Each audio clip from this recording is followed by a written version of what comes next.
Assalamualaikum warahmatullahi wabarakatuh.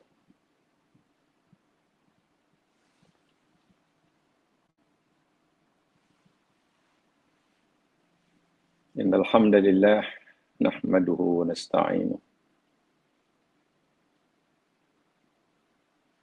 wa natubu ilaihi wa nastaghfiruh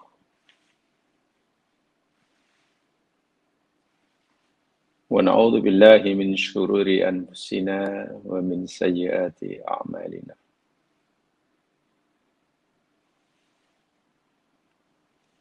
May yahdihillahu fala mudilla lahu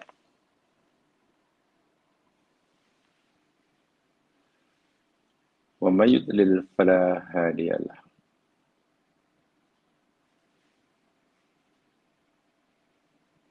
Asyhadu an la ilaha illallah wahdahu la syarika lah wa asyhadu anna Muhammadan abduhu wa rasuluh.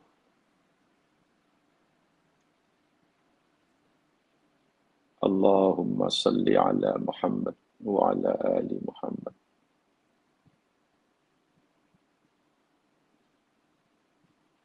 Raditu billahi wa rabba wa bil islami dina wa bi Muhammadin nabiyya rasulah. Bismillahilladzi la yadurru ma ismihi syai'un fil ardi wa la fis sama' wa huwas samiul alim. Bismillahilladzi la yadurru ma ismihi syai'un fil ardi wa la fis sama' wa huwas samiul alim.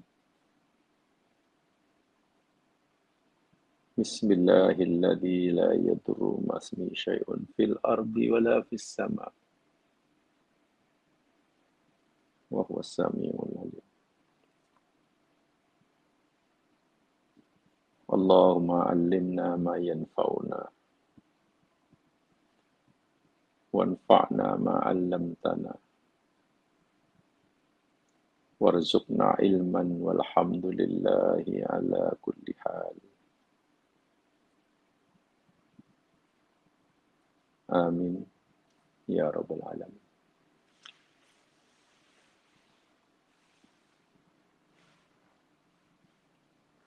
Para pendengar muslimin muslimat, saudara-saudaraku seiman dan seagama, dimanapun Anda berada saat ini, didoakan mudah-mudahan Allah sentiasa memberkati kita, membimbing kita ke jalan yang ridhoinya, meringankan anggota tubuh kita untuk kita melaksanakan segala suruhannya dan meninggalkan segala larangannya.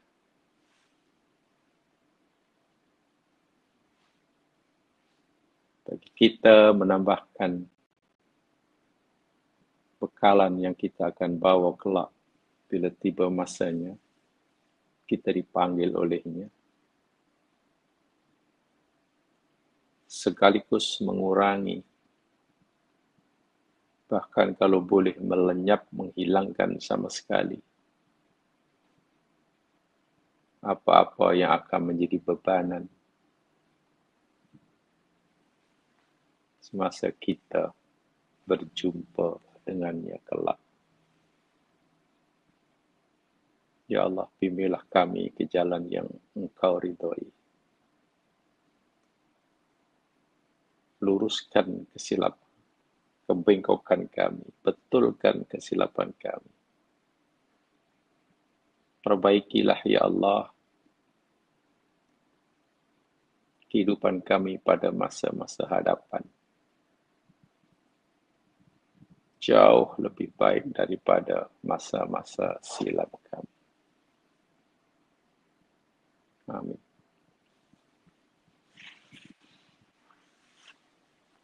Saudara-saudaraku seiman dan seagama, InsyaAllah kita akan teruskan siri kajian kita Surah Yusuf. Ayat terakhir yang kita pelajari pada siri lepas, yakni ayat yang ke-57. Dan perlu kita maklumi bahawa ayat 57 itu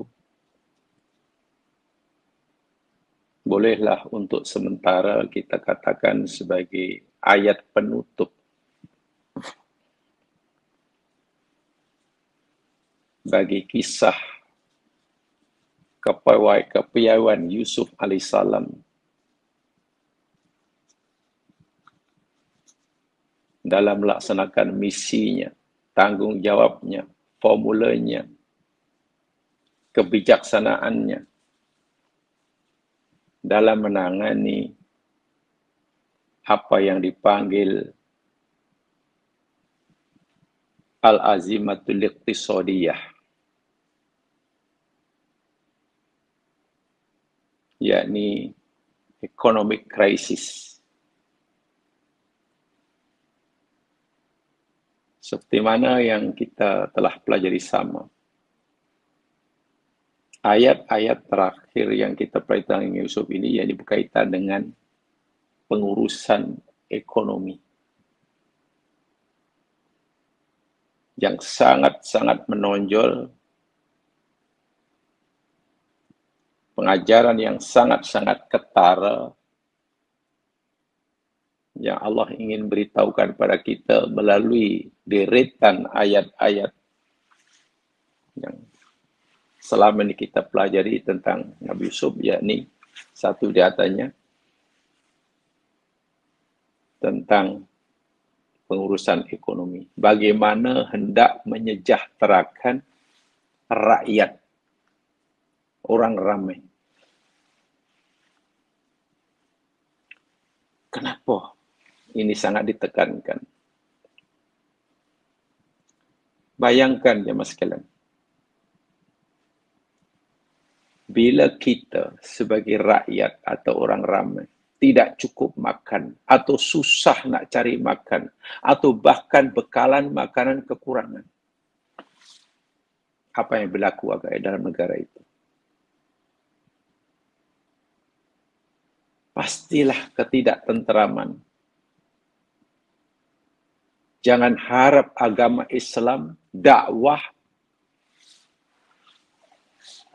akan rancak berkembang jika setiap orang Islam serba kekurangan, setiap orang tidak mampu mendapatkan bahan makanan karena melalui krisis makanan yang sangat berpanjangan.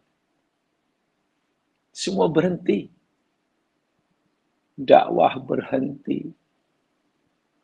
Nak bekerja tak ada kerjaan. Dan memang contoh yang Allah jadikan dalam Al-Quran ini memang sangat ekstrim. Bayangkan. Negara seperti Mesir waktu itu, boleh dikatakan negara pertanian, rakyatnya dalam memenuhi keperluan hidupnya bergantung kepada bertanam, bertani, bercocok tanam, berkebun.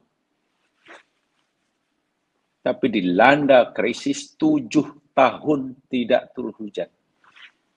Ekstrim sungguh. Ya, ya Allah, sangat ekstrim. Kalaulah perkara ini tidak diserahkan untuk mengatasinya kepada orang yang tidak mampu, kalau diserahkan kepada orang yang tidak punya pengetahuan, keterampilan, kebijaksanaan, keikhlasan, yang saya katakan ini trust, pasti Mesir akan mengalami masalah yang luar biasa. Bahkan dinyatakan ketika Raja Mesir memilih Yusuf mengangkat Yusuf sebagai orang yang dipertanggungjawabkan untuk menguruskan dalam pengurusan krisis ekonomi, economic crisis management, idaratul azimatil iqtisadiyah. Raja Mesir pun berpendapat, walau jama'tu ahla Misra jami'an, kalaulah aku himpunkan, aku kumpulkan seluruh rakyat Mesir, aku satukan tenaganya, bergotong royong untuk mengatasi krisis ekonomi yang akan melanda Mesir selama lebih kurang 15 tahun ini. Ma'atoku, beta yakin mereka tidak mampu mengatasinya. Walam yakunu fihi umana. Tambahan pula, belum tentu di antara Mesir yang punya amanah, sifat amanah. Punya kompetensi, punya kemampuan, integriti, kedekatan pada rakyat, bebas daripada kepentingan pribadi, belum tentu. Sebab itulah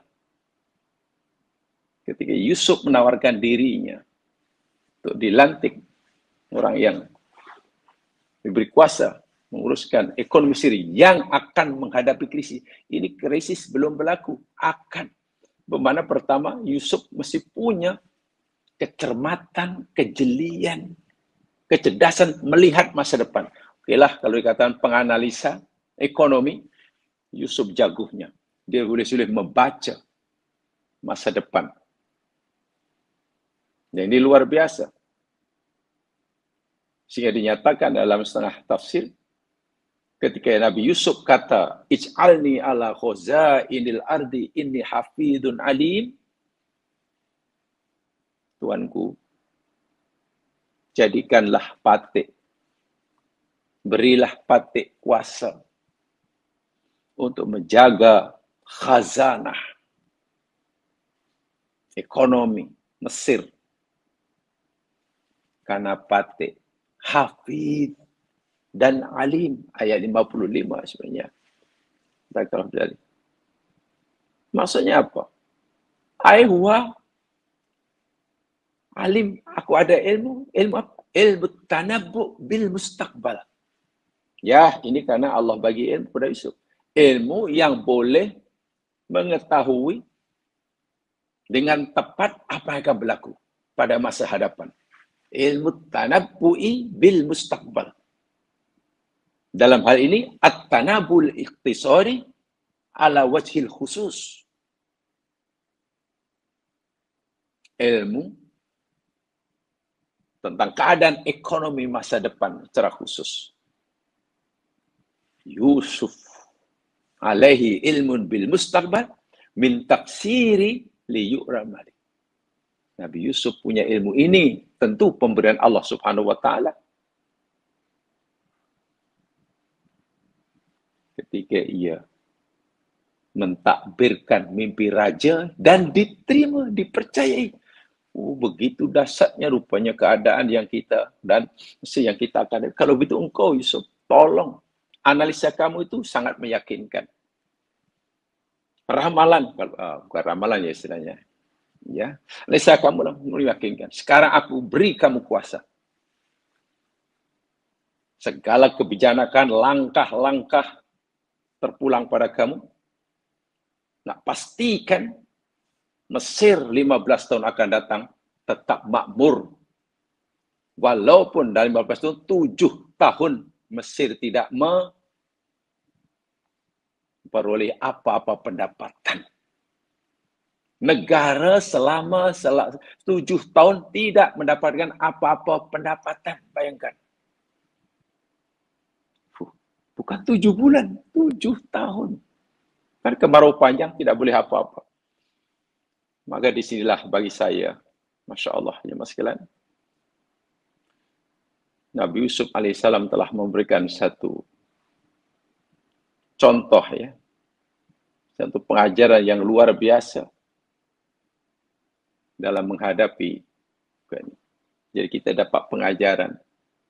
Durusun fi idaratil azimatil iqtisadiyah. Istilahnya. Satu pelajaran di dalam menangani, menguruskan krisis ekonomi. Apakah langkah-langkah yang dilakukan oleh Yusuf alaihissalam dalam ayat yang kita pelajari? Saya ingin tekankan, jelaskan kerana tadi saya katakan memenuhi keperluan asas bagi rakyat ramai dalam hidup itu sangat penting. Karena jika keperluan asas ini tidak terpenuhi, semua roda kehidupan berhenti, habis. Habis.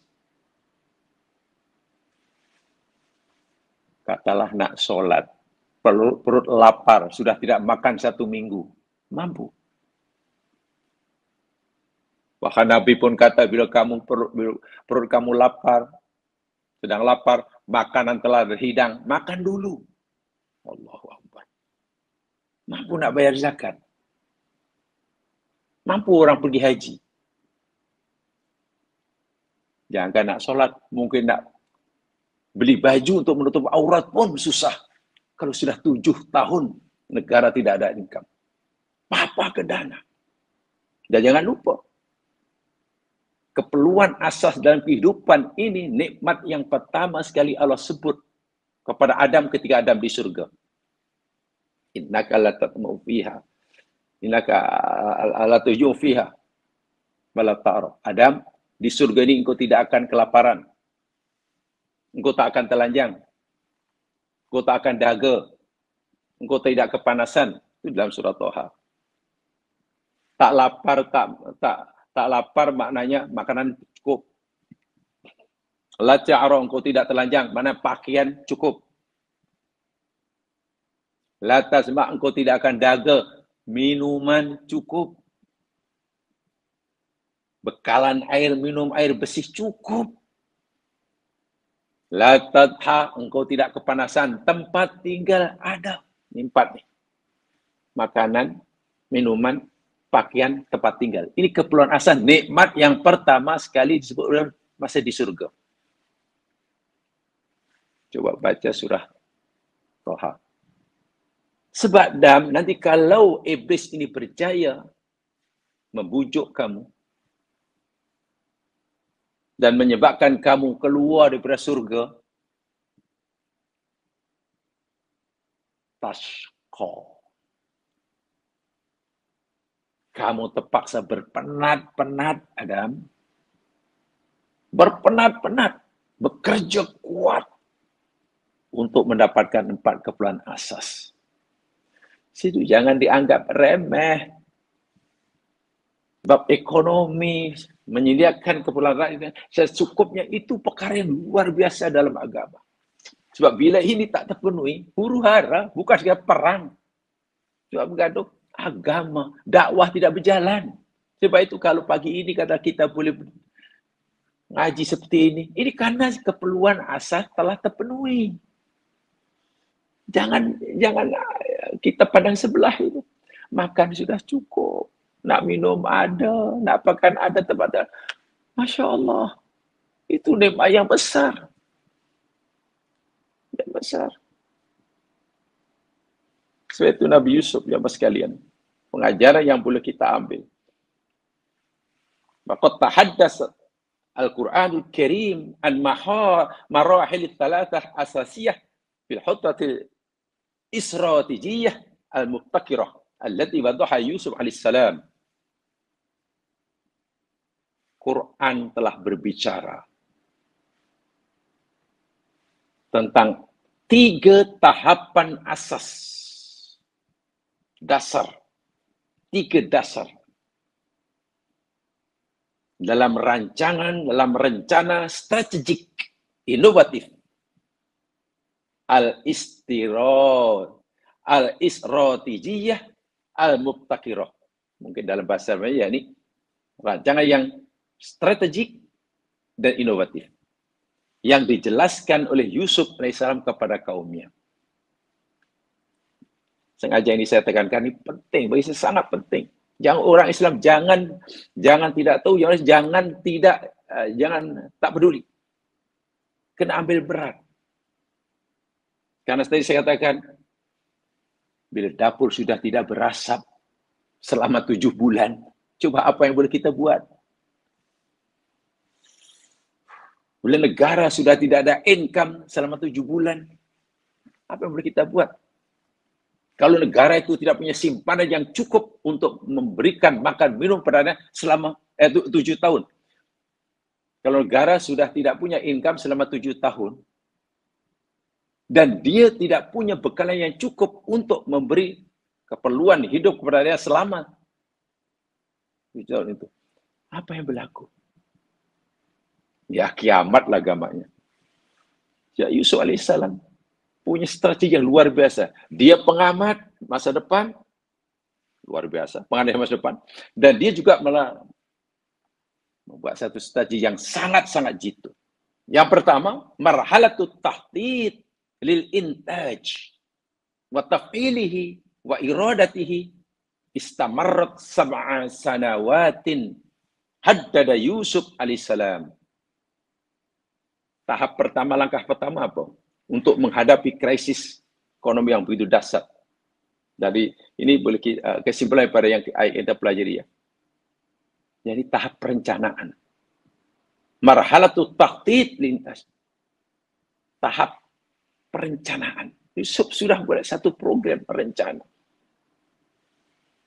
Dan untuk dikerjakan, rencana itu bukan hanya di atas kertas, tapi boleh diimplementasikan. Dan juga dikelola, diurus productivity. Produksi kena diurus dengan betul. Dan tahap ini berlangsung selama 7 tahun. Kan Nabi Yusuf kata, 7 tahun kamu akan menanam. Mana-mana. Yusuf pastikan orang Mesir, rakyat Mesir, mau dengan sukarela, rajin menanam, terus tanam, tuai tanam lagi selama 7 tahun. Tak boleh berhenti. Dan kalau itu sudah dipatuhi, apa langsung? Pastikan hasil tanaman kamu, bila bisa menaik, tolong simpan sebagian besar. Kamu gunakan sikit saja untuk keperluan hidupmu. Untuk makan, ya secukupnya. Jangan mentang-mentang punya hasil yang banyak, lalu kamu berfoya-foya. Jangan. Simpan. Tengok. Dan ini bukan kerja mudah. Susah rakyat negara akan mematuhinya kalau bukan karena kewibawaan Yusuf alaihissalam. Nah ini kewibawaan Nabi Yusuf. Semua patuh. Yusuf orang yang sangat-sangat dipercayai oleh raja dari akhirnya mereka rajin menanam, pernah tanam, kemudian suruh simpan sebagian besarnya. Oh, ini bukan mudah sebenarnya kita ketahui pada sidang lepas. Pelajaran lepas.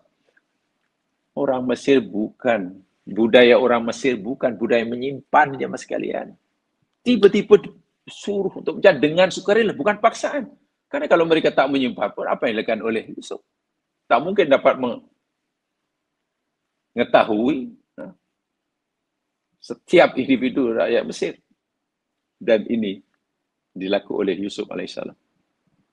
Ini langkah pertama. Siap.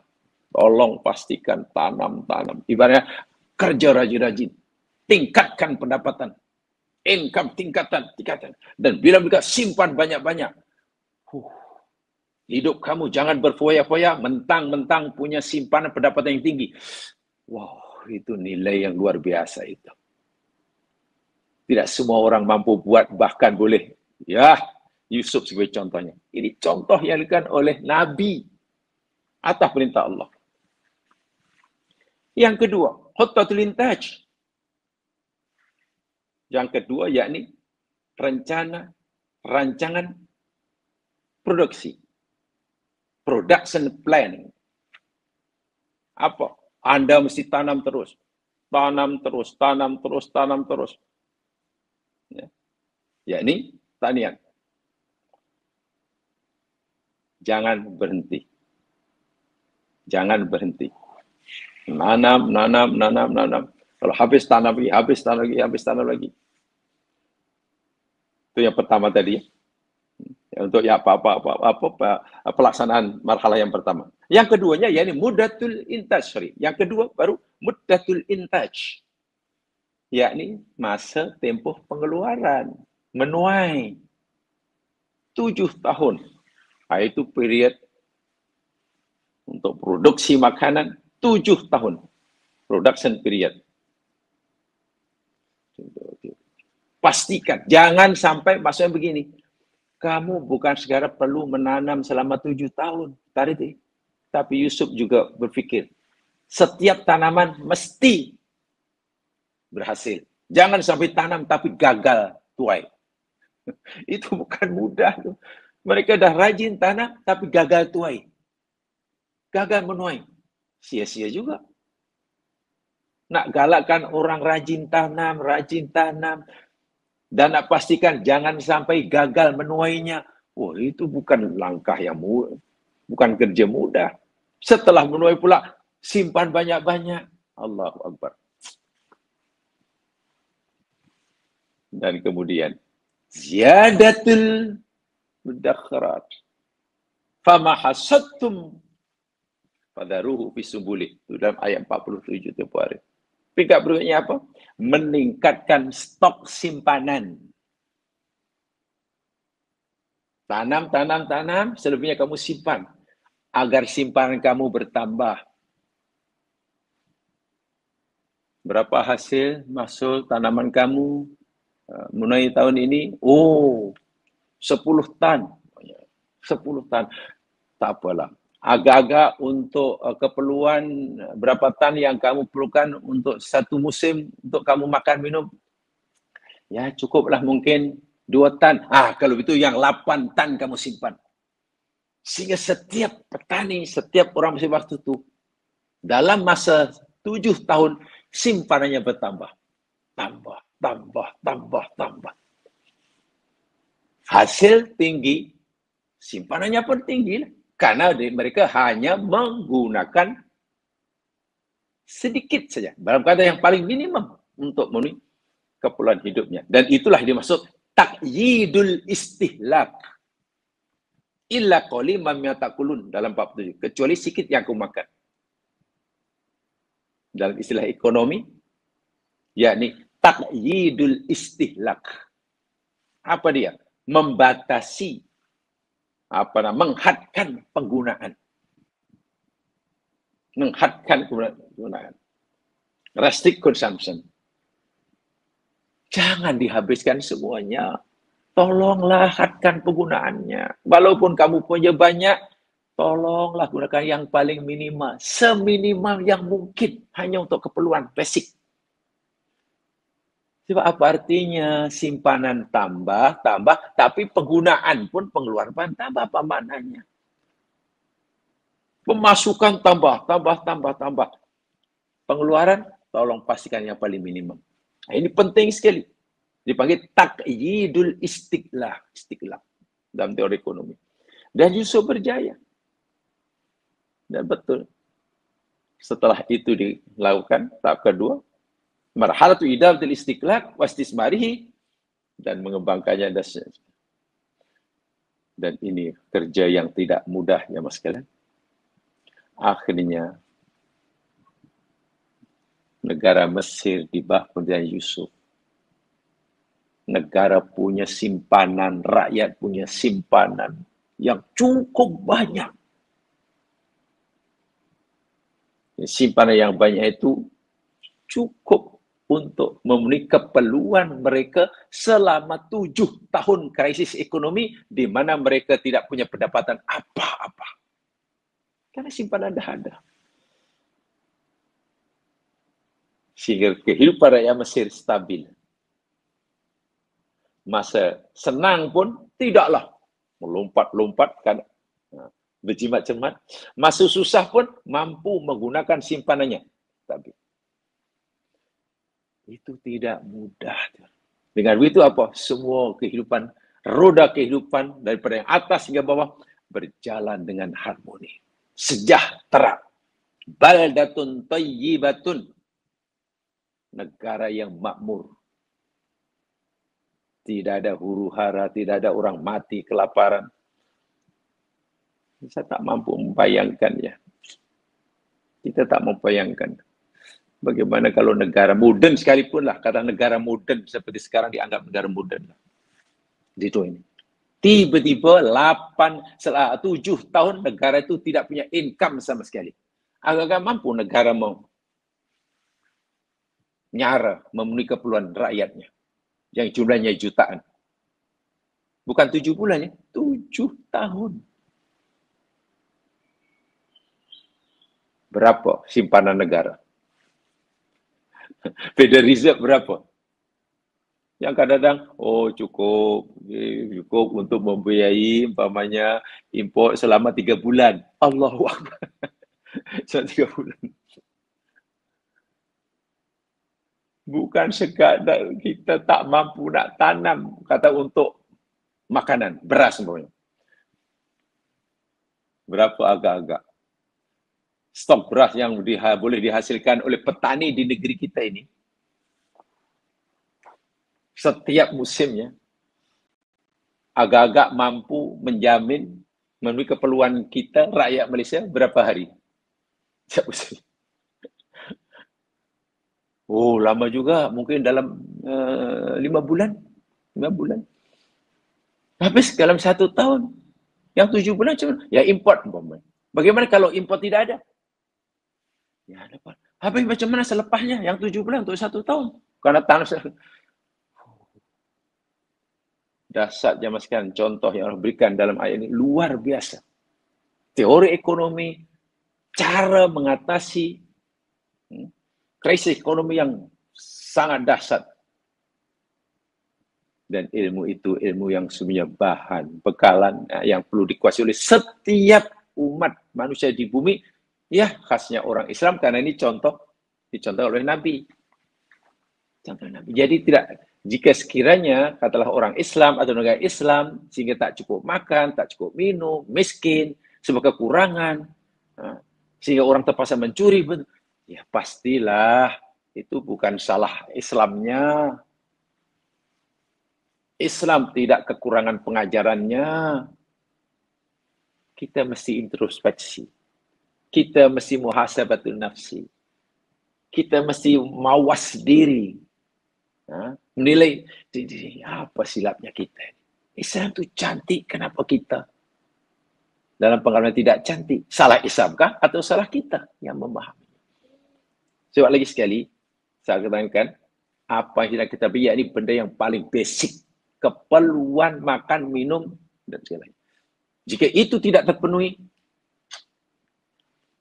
semua perintah agama nampaknya berhenti, ya Mas. Iya. Saya kadang terfikir ya, bila Nabi kata, apabila waktu isyak telah tiba, dan makanan asyak, makan malam terhidang, santap dululah makan malam itu. Ya, kita memahami hadis tadi, supaya bila solat kita tenang, gitu kan? Ya, satu di antara pengajarannya, kenapa suruh makan dulu, sinar lapar? Ya, supaya solat kita tenang. Sebab sebenarnya jam sekalian, kita sedang makan. Kenapa Nabi suruh kita makan dahulu, baru solat? Ya. Paling tidak begini, kesimpulan mudah. Karena kalau kita sedang makan dan kita ingat solat, kita makan dan kita ingat solat, itu jauh lebih baik daripada kita sedang solat dan ingat makan. Iya ya. Kita sedang makan, ingat solat. Itu jauh lebih baik daripada kita sedang solat, ingat makan. Perut lapar. Saya itu makan dulu. Itu satu pengajaran. Yang kedua, Nabi suruh makan dulu itu karena makanan ada.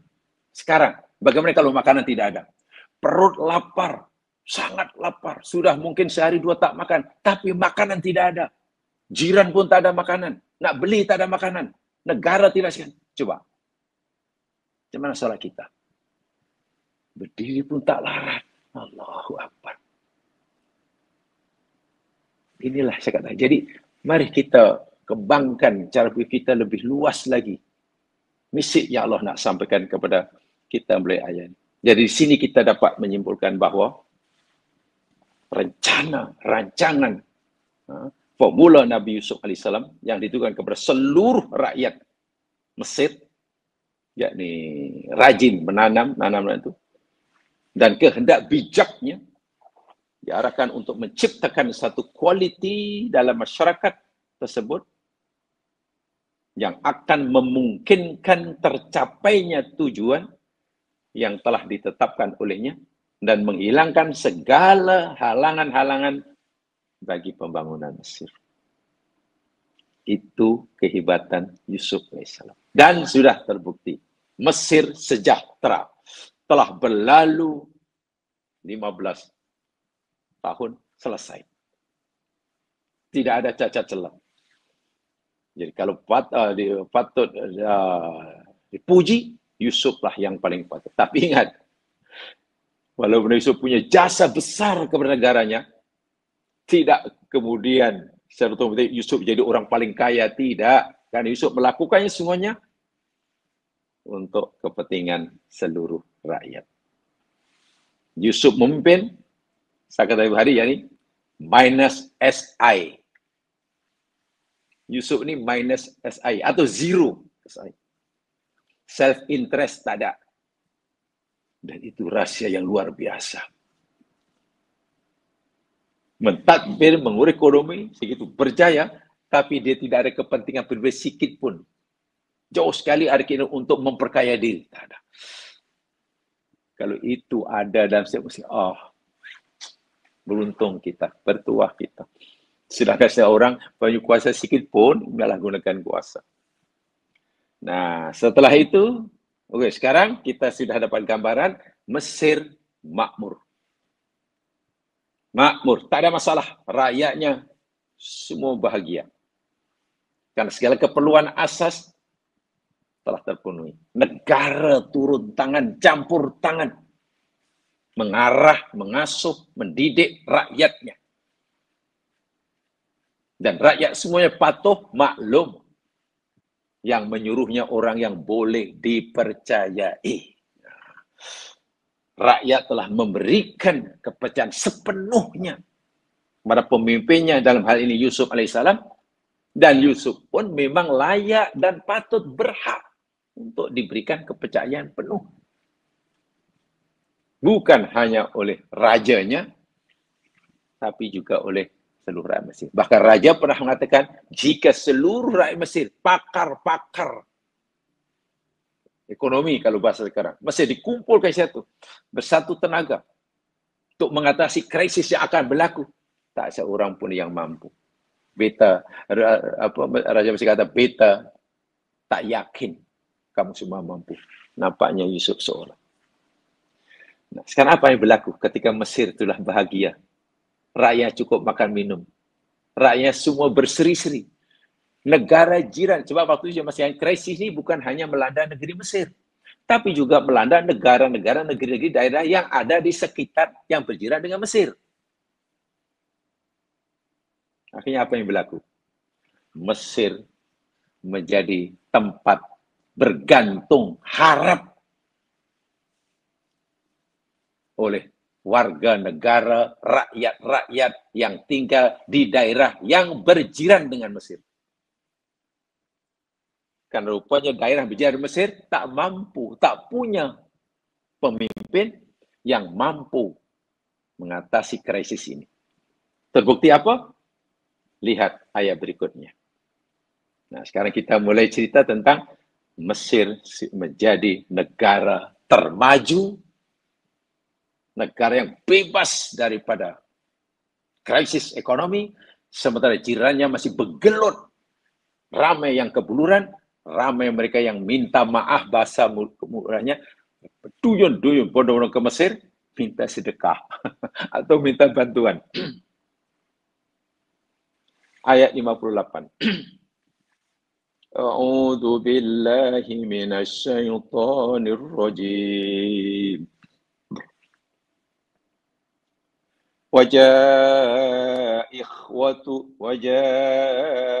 إخوة يوسف فدخلوا عليه فعرفهم وهم له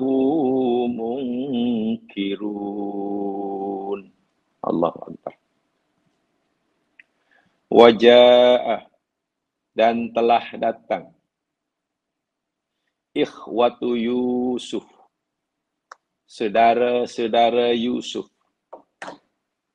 Pada khulu, lalu mereka masuk. Alaihi, menghadap Yusuf. Jumpa Yusuf. Waktu Yusuf sudah jadi orang nombor 1 di Mesir. Allahu Akbar.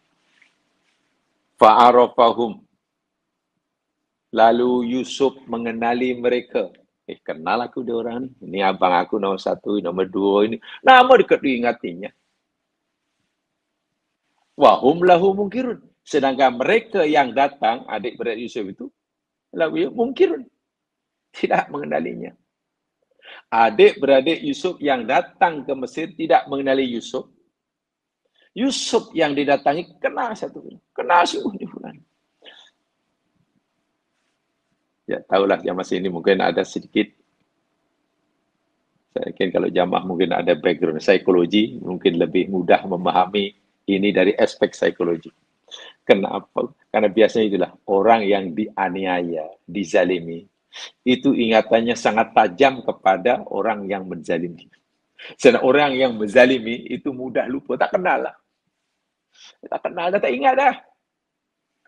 Apalagi sudah berlalu cukup lama. Banyak muhsin mengatakan ini sudah berlalu lebih kurang memulai pada mereka mencapkan Yusuf dalam perigi hingga ini sudah ada selang waktu, jarak masa, gap masa lebih kurang 4 dekad. Lebih kurang 40 tahun. Cukup lama. Jadi tentulah Nabi Yusuf sudah berbeza. Apalagi mereka tak terlintas langsung. Mana Yusuf aku campak dalam perigi, mati ya. Takkan tiba-tiba masih jadi raja. Tak. Tapi Yusuf kenal juga. Biasa saja mas kan. Orang yang terani sentiasa mengingati itulah orangnya dulu. Itulah. Tapi yang menanya orang, lupa. Biasa lupa. Contoh, katalah jamaah cikgu, guru. Bukan main garang dulu, masa mengajar.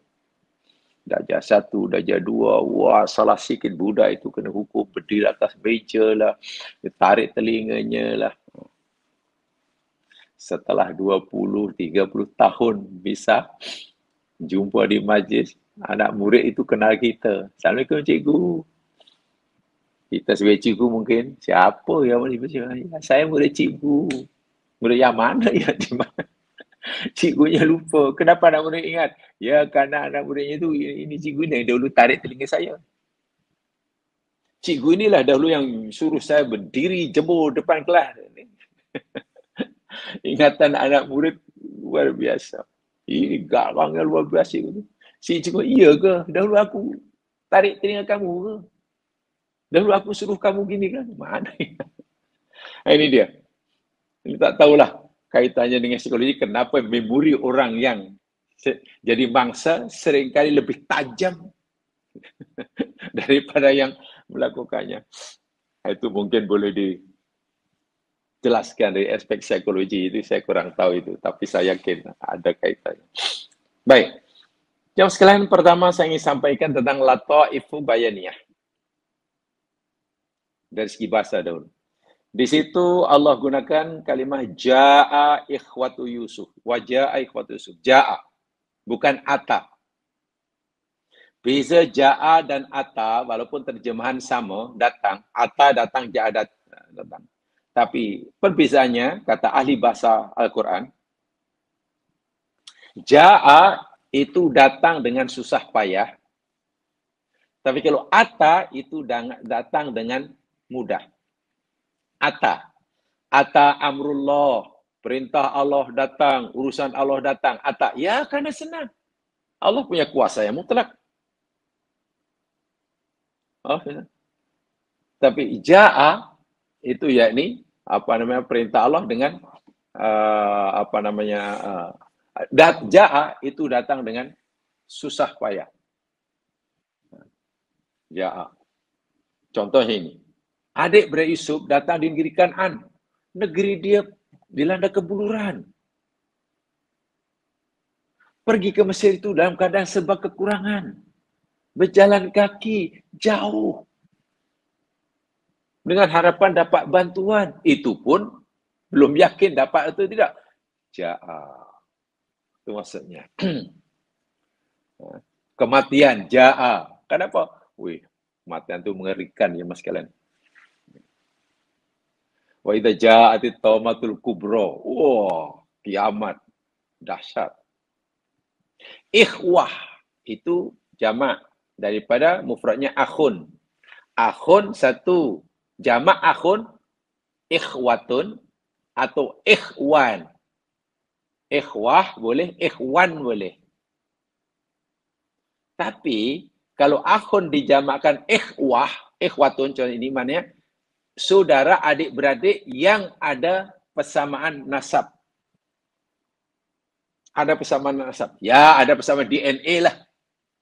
Orang tuanya sama. Itu ikhwah. Itu dalam bab pusaka, dalam hak warisan, dalam surah An-Nisa yang boleh baca, bila Allah cerita tentang hak pusaka, orang meninggal pusaka, pasti ikhwah. Karena memang yang berhak menerima warisan, orang tuanya, yakni mereka, anak beradik yang ada hubungan darah. Ikhwatun. Bermakna yang datang ini, orang-orang yang ada hubungan darah, saudara ada hubungan dengan Nabi Yusuf. Ialah abang dia. Paling tidak, seayah dengan Nabi Yusuf. Tapi kalau akhun zamannya ikhwan pun saudara-saudara. Itu maknanya saudara yang ada persamaan. Yang tidak ada hubungan darah, tapi ada persamaan. Sama ada persamaan agama. Jamaah sekalian, saya dan jamaah sekalian, sama-sama orang mukmin, sama-sama orang muslim. Maka saya dengan jamaah sekalian namanya ikhwan, bukan ikhwah. Karena saya dengan jamaah sekalian tidak ada hubungan darah. Ikhwan. Kita sama-sama punya, katakanlah, kita dengan saudara kita, rakyat Malaysia yang lain, walaupun tidak seagama dengan kita Muslim, ada orang mungkin Kristian, tapi punya persamaan sama-sama warga negara Malaysia. Namanya ikhwan. Bukan ikhwah. Sehingga Quran kata, wala tubadir tabdira. Jangan kamu mubadir. Innal mubaddirina kanu ikhwan syayatin. Sesungguhnya orang mubadir itu ikhwan, bukan ikhwah. Ikhwanus syayatin, saudara-saudara setan. Kenapa Allah gunakan ikhwan, tidak ikhwah? Ya, karena orang mubadir dengan setan itu tidak ada hubungan nasab, tapi ada persamaan, sama-sama mubadir. Jadi bila A, B, C, D punya persamaan, persamaan suku ke, persamaan budaya, kesamaan warga negara, persamaan kepercayaan ke, persamaan perangai, ikhwanun. Tapi kalau adik-beradik yang ada hubungan nasab, ikhwatun. Akhun ikhwatun.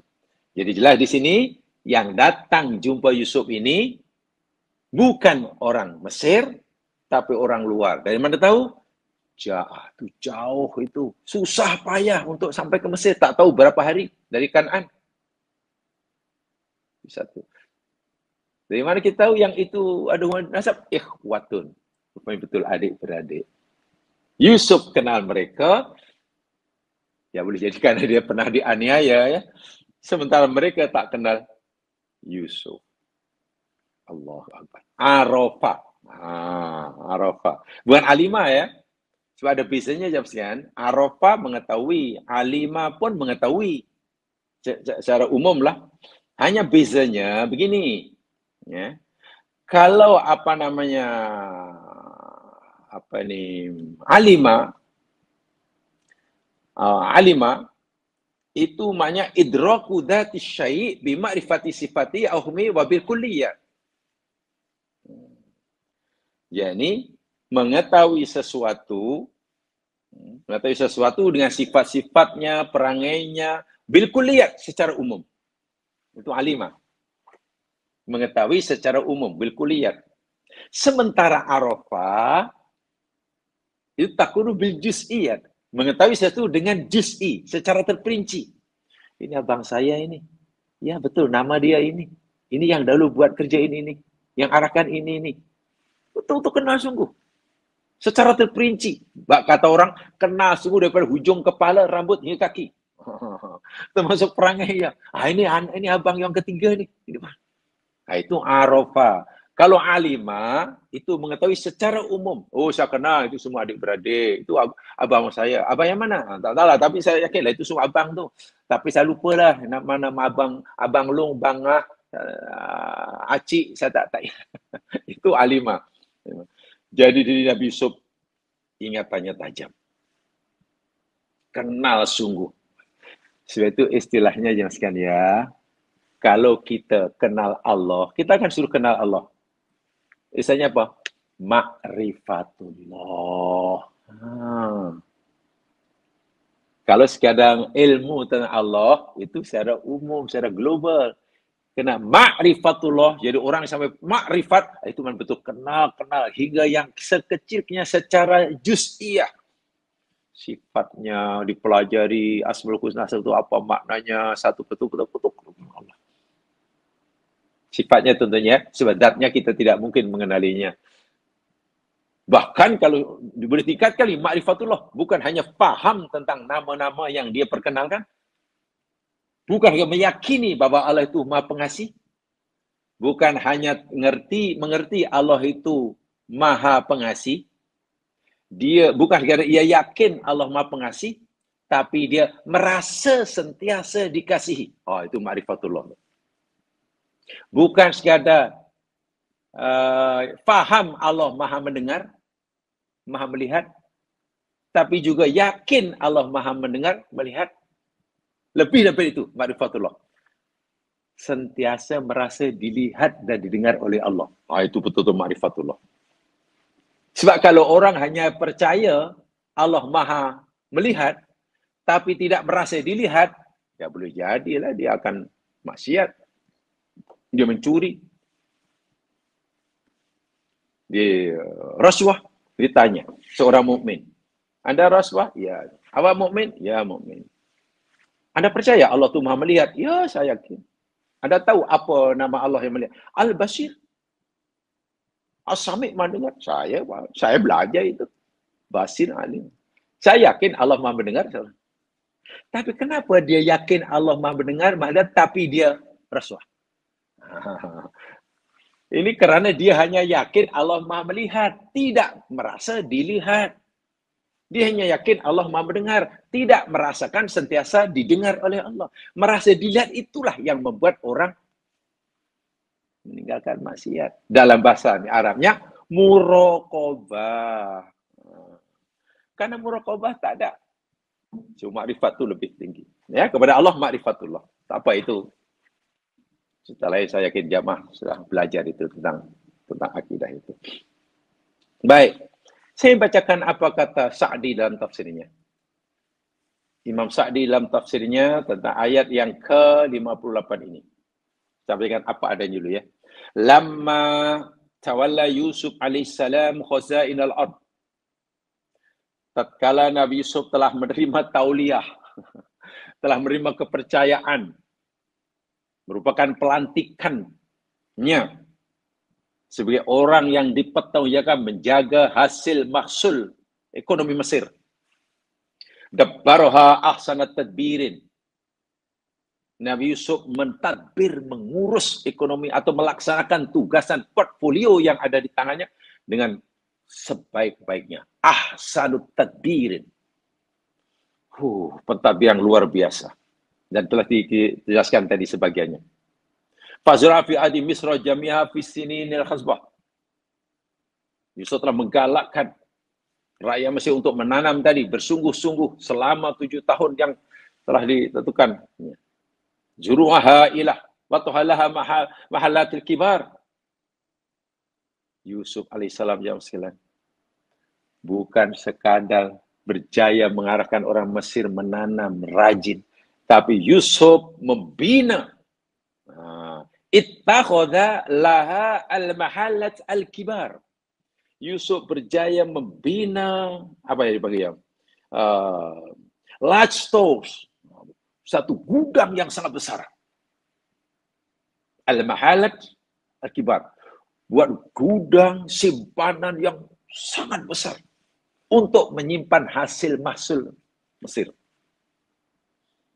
Wa jamila atima syai'an katsiran wa khawdaha.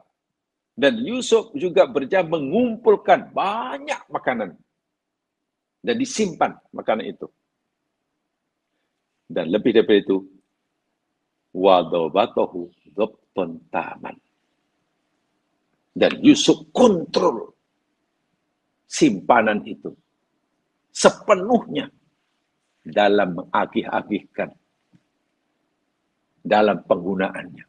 Jadi bukan sekadar menggalakkan rakyat Mesir menanam, Yusuf juga berjaya menyimpannya karena buat gudang yang sangat besar. Maklum gudang besar ini mesti mampu menyimpan bahan makanan keperluan asas selama 7 tahun akan datang. Bukan bagi satu keluarga, tapi bagi semua orang. Bahkan terbukti rakyat negara jirannya pun dapat manfaat. Dan ini kalau tidak punya simpanan yang mencukupi dan pengurusan yang ketat, tidak mungkin. Nah, di sini Imam As-Sa'di telah mulai memuji kehebatan Nabi Yusuf ini. Falamma dakhalat sinun al-masiyah. Maka tatkala telah lahir, telah tiba lah masa-masa susah. Sudah tiba musim kemarau.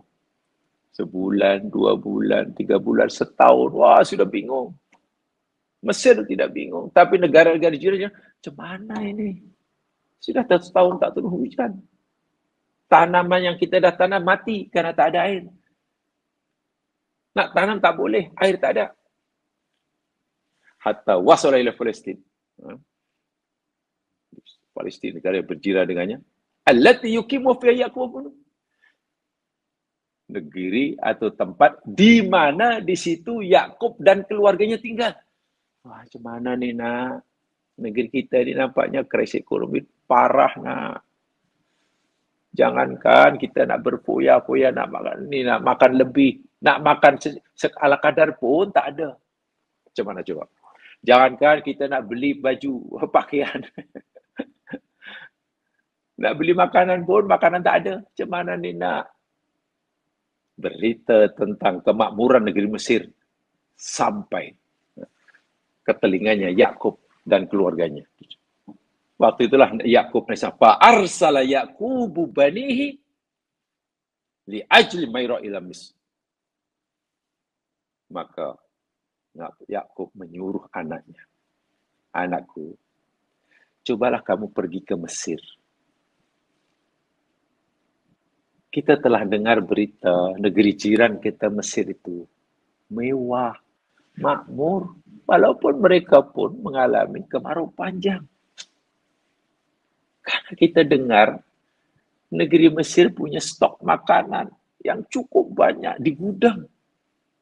Dan pengagihan yang sangat ketat. Tidak dihambur-hamburkannya. Coba nak, kau pergi sana nak. Nah, itulah idea Yakub. Maka mereka pun pergi Mesir. Dinyatakan dalam ayat ini, yakni datanglah adik-beradik Yusuf yang seayah dengan Yusuf, yang punya hubungan nasab, datang menemui Yusuf yang mereka tidak mengenalinya. Nabi Yusuf sangat-sangat kenal orang ini. Nah, ada lagi yang Quran tak sebut, tapi mufassir dapat mengesannya. Contoh Imam Al-Baghawi. Imam Al-Baghawi, dalam tafsirnya Al-Baghawi, dia mentafsirkan begini, Kanu asroh. Mereka, adik-beradik yang datang itu sebenarnya ada 10 orang. Quran tak sebut kan? Dalam ini Quran tak sebut berapa orang yang datang. Ikhwah tu berapa orang. Tapi Al-Baghawi dapat mengesan. Wah, ini kehebatan ulama tafsir yang datang tu 10 orang. Wa kana manziluhum bil arati Palestin. Dan mereka itu datang dari Palestin di bawah kerajaan Empire Syam waktu itu. Dan mereka itu masuk Kanu Al-Badiyah. Ya, orang Al-Badiyah lah, bukan orang Bandar. Atau ada yang menerjemahkan Al-Badiyah ni, yakni nomadik. Ya, hidupnya sentiasa pindah randah, mana makanan juga, pergi sana. Makanan tak ada, pindah sana. Nomadik. Ya. YB, Syad, dan hidupnya di peternak. Fada'ahum Yaqub alaihissalam, faqala, Nabi Yaqub panggil, wahai anakku, balaghani ana bi Misra malikan solihan yabi'u ta'am. Nah, telah sampai kepada pengetahuan ayah bahwa di Mesir ini ada seorang penguasa, pemerintah, yang orangnya sangat soleh orangnya. Penguasa ini sangat soleh, baik hati, dan suka jual makanan. Jual makanan. Karena dia ada stok makanan yang banyak. Fatajahazu litasyaru amna, tolonglah kamu buat siap-siap, buat persediaan, bersiap-siap, bekal yang cukup, pergi ke Mesir dan beli makanan. Waktu itu tak pakai duit. Bawalah barang-barang kita yang ada tu apa? Jadi barter trade, tukar barang. Bawalah nak apa-apa yang itu yang patut bawa, pinggan ke, mangkuk ke, periuk apa, walaupun dah musjad. Dalam ayat ini sudah ada, nanti kita dalam ayat selanjutnya musjad. Ya, barang-barang yang sudah reject lah sebenarnya. Bukan baru. Tapi itu aja yang ada. Nak beli tak ada duit. Takkan minta sedekah. Niagalah, barter trade. Tukarlah nak itu kuali yang buruk itu dengan makan. Ya, dapat berapa pun terima je lah. Masya Allah. So, barter trade itu sudah ada semenjak zaman Nabi Yusuf ini. Pergi ke sana. Fa'arsalu faqadahu Misra faqadahu Najib, dan masuk jumpa Yusuf alaihissalam. Kenapa ada 10? Nanti penjelasannya. Di bawah ayat berikutnya nanti. Kenapa Imam Bawi berkata mereka ini jumlahnya 10. Walaupun tak sebut, tapi ada maklumat dalam ayat selepasnya nanti ya, akan sampai. Ibnu Abbas dalam tafsirnya berkata begini. Kana baina an qadafuhu fil bi'ri wa baina an dakhalu alaihi 40 sanatan. Falidzalika ankaruhu. Adik-beradik Yusuf ketika jumpa Yusuf di Mesir, mereka tidak mengenali itu Yusuf. Walaupun Nabi Yusuf sangat kenal mereka. Apa sebabnya? Kata Ibnu Abbas dalam tafsirnya, kerana jarak masa antara mereka mencampakkan Yusuf dalam perigi, ketika Yusuf masih kecil, dengan masa mereka jumpa Yusuf, dia pergi Mesir jumpa Yusuf, itu lebih kurang 40 sanatan. Ini kata Ibnu Abbas ya, tadi saya sampaikan, 40 tahun. 40 dekad. Decade. Bahasa saya 4 dasawarsa. 4 dasawarsa. Dasa itu 10, warsa itu tahun. Jadi dasawarsa 40 tahun. Lama. Jadi patutlah kalau mereka tidak tahu, tidak kenal Yusuf. 40 tahun yang lalu Yusuf masih kecil, kanak-kanak. Sekarang sudah jadi raja lagi, sudah penguasa. Patut tak kenal, kata Ibnu Abbas. Ini pada Ibnu Abbas ya. Inna ma la ya'rifu li'annahu kana ala sirri malik wala ra'si tajil malik. Kata Imam Atta. Lain pula. Mereka tidak kenal Yusuf kerana Yusuf waktu itu berada di singgah sana raja. Memakai pakaian diraja. Di atas kepalanya ada mahkota tajak raja Ya mana kena. Langsung tak terbayang dalam fikiran adik-beradik Yusuf. Yusuf adik kecilnya yang dicampak dan pergi. Takkan jadi raja, tak mungkin. Tak terbayang langsung. Langsung tak terfikir. Kata Imam Atta. Ya ini hanya pendapat ya. Hanya pendapat ya menurut pendapat Ibnu Abbas kata begitu, Ibnu Abbas begitu. Nah, pendapat boleh jadi betul, boleh jadi salah, wallahu alam. Pendapat kita sih kan Quran tak sebut mereka tak kenal Yusuf, itu saja. Apa sebabnya tak disebut. Jadi ulama saya coba memahaminya. Begitu. Wa bara'ati Yusuf lahum bijubi filah. Hanya menariknya begini. Ketika Yusuf alaihi salam, ketika Allah ceritakan Yusuf kenal mereka, Allah gunakan jumlah fi'liyah. Fa'arafahum. Sedikit ya, saya sampaikan balaghatul Quran ya, sikit saja.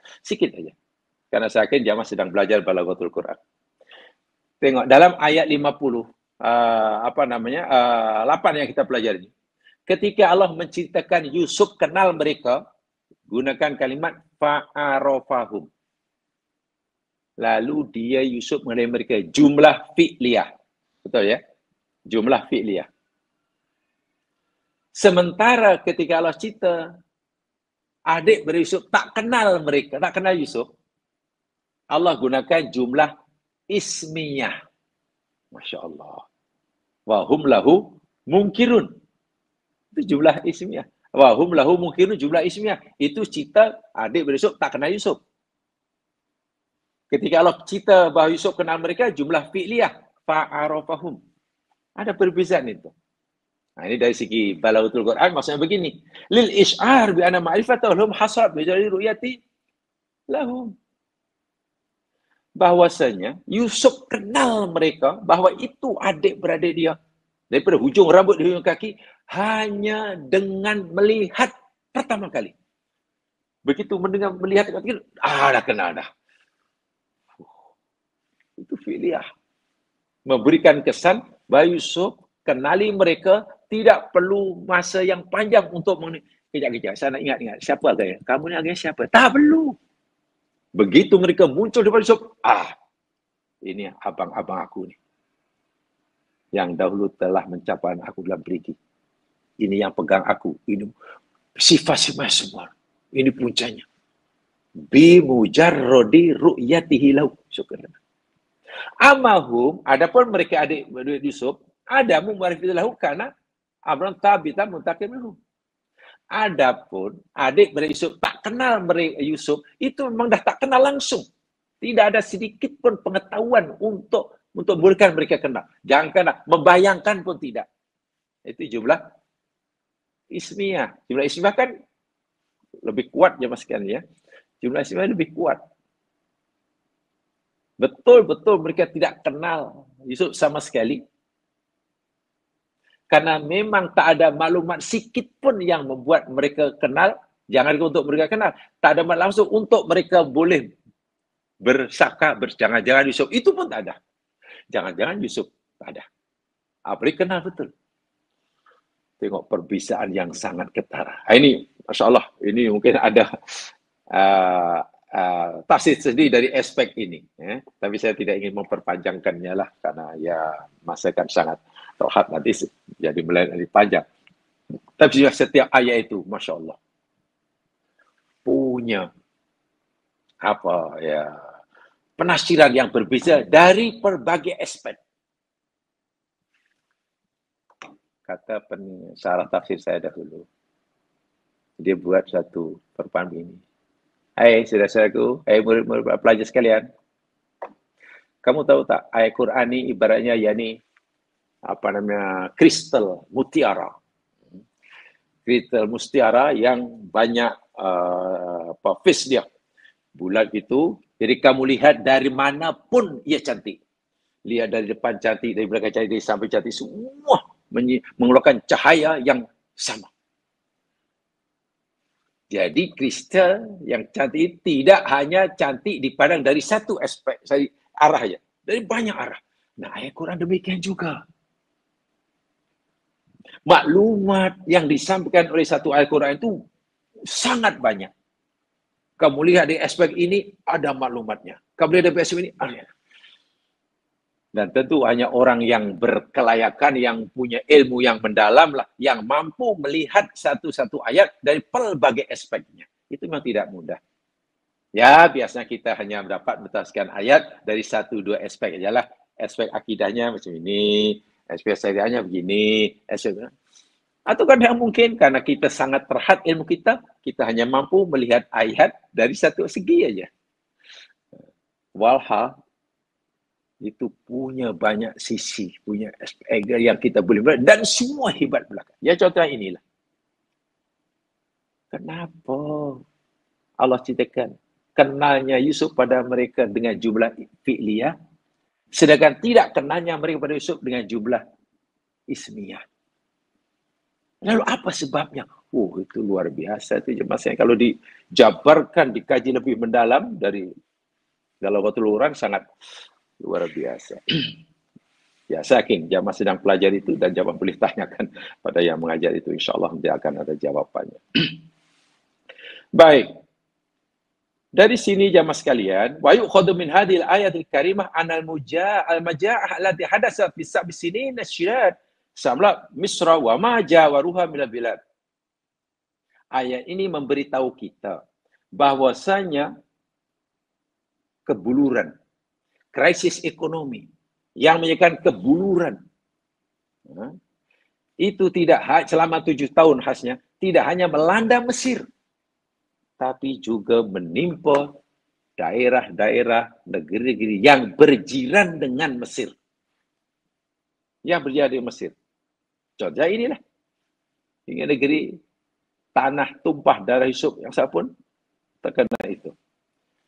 Dan inilah masa yang telah berlalu 7 tahun yang subur, sekarang tiba sudah masuk tahun kemarau yang panjang, dan waktu itu yang ada makanan adalah Mesir saja.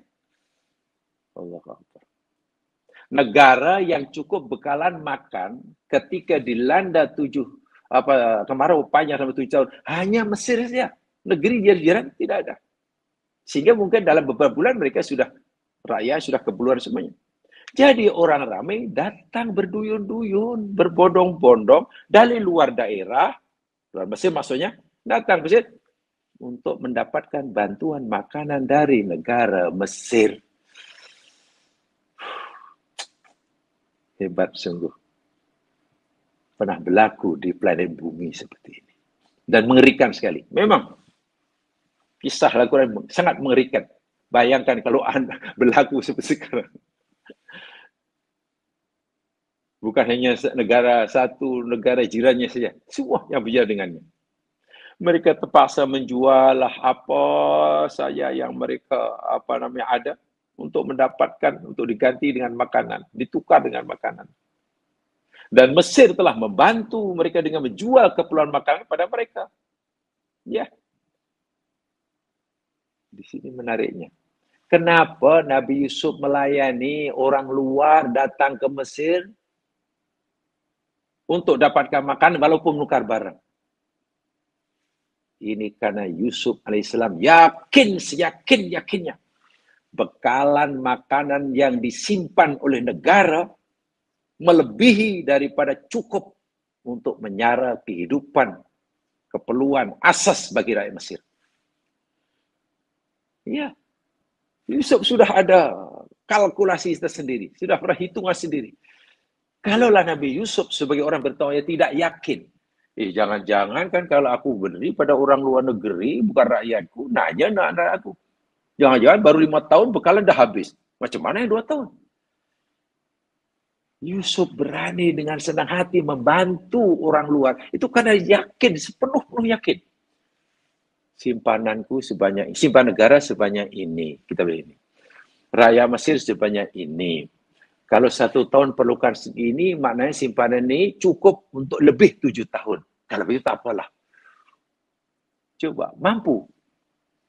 Pakar ekonomi sekarang, seluruh dunia yang mampu mengatasi ekonomi seperti Yusuf. Ini luar biasa ini. Luar biasa. Tahun 1979 ke 80, saya lupa ingat. Ya kalau 1980 mana itulah akhir 70 atau awal 80. Nah, diadakan satu seminar atau lebih dari semacam ya discussion lah ilmiah. Yang peliknya, yang melakukan seminar itu ya ini kegiatan mahasiswa waktu itu, ya, ya, fakulti syariah, ya Usuluddin, masa agama lah, bukan fakulti ekonomi.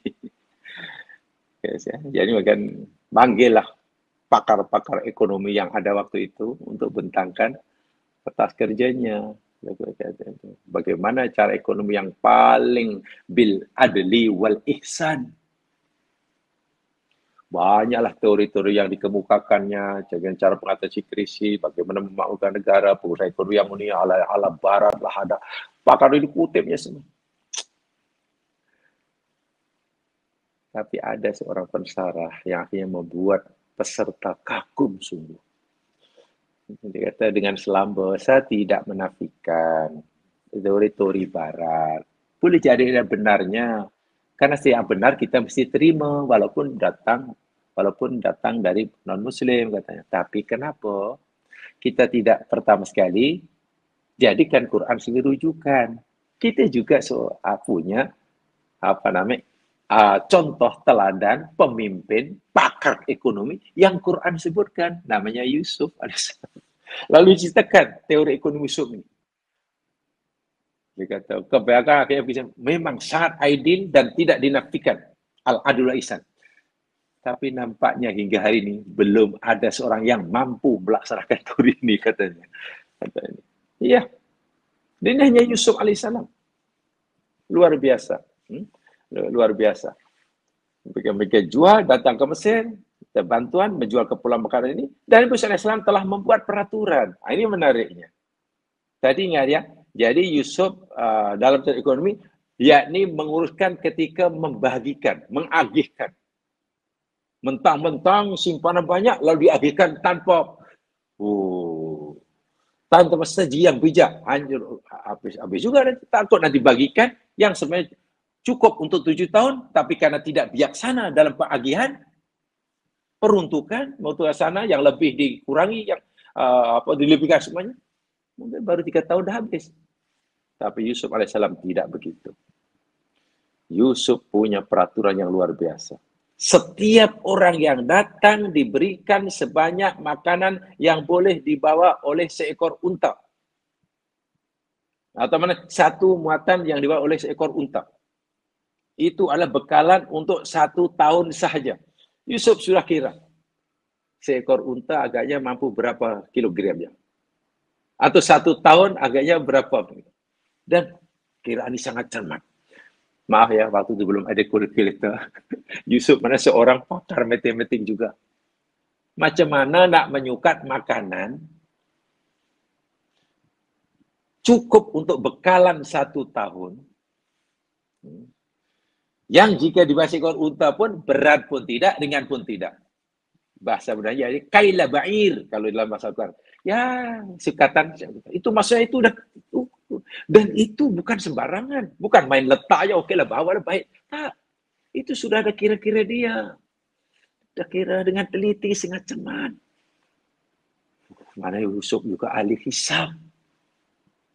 Sangat cermat. Tak boleh lebih.